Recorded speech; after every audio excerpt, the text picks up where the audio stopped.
morning. How are you? I'm good, thank you. Yourself? I'm fine, thanks. Excellent. Now, what is it you'd like to tell us about today? I would like to tell you about a Christmas I had, my first Christmas when I was training for the ministry at Girdle Toll Church in Irvine. And I was with Chrissy Lane. And she told me, first Christmas ever, that we were going to do a Christingle service. And I had no idea what a Christingle service was. So a couple of nights before Christmas Eve, we had to meet to prepare for it. And when I went into the room, there were about 10 people sitting round a table, talking and laughing and eating sweets. But there were sweets on the table which we were not allowed to eat, and they were the dolly mixtures. So there were dolly mixtures, there were cocktail sticks, there was red ribbon, there was white birthday candles, and on a table there were two great big shop trays of oranges. So I sat down and I was told that I had to put 4 dolly mixtures on each stick, and I had to do 4 sticks.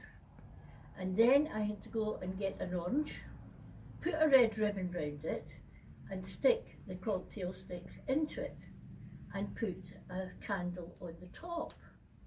And a bit like Blue Peter, here's one I made before. Oh, wonderful. But I still didn't know why I was doing it. So I was told that the orange signified the world, the red ribbon reminded us of Christ's love for the world and his death for us on the cross. The sweets on the sticks were the 4 seasons of the year which come to us regularly, and the sweets were the fruits of the earth and all the things we possessed. So we sat and made dozens of these. And on Christmas Eve, when the children came, they collected a Christingle at the door, and the parents, the adults, collected a candle, and we all went in and we had the service, carol service.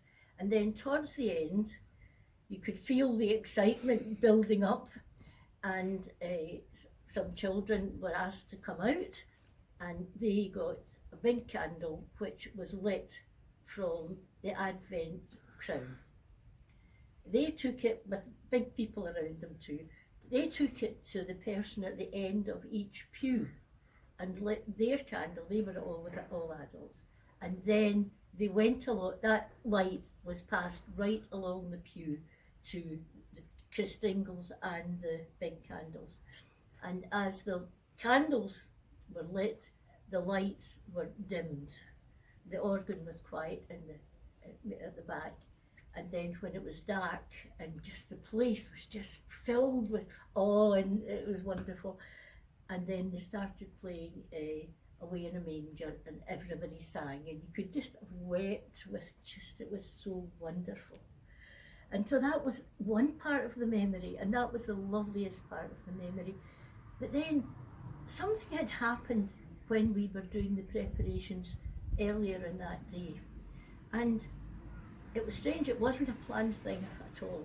We were putting out all the things that you can imagine, bringing all these oranges to the door, and the candles, and seeing that the things were in, the nativity scene that Chrissy had brought from the Holy Land was on a table near the Advent crown, and everything was just ready, coming ready, people running about, and a wee girl who was there with her mummy helping came in absolutely just in a terrible state, tears tripping her, and we couldn't understand what was happening.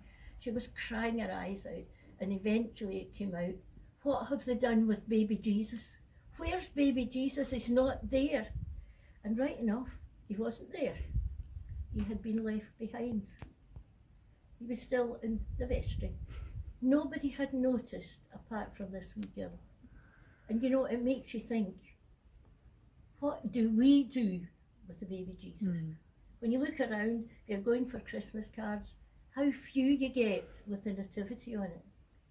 So what do we do individually and groups? What do we do with the baby Jesus? you.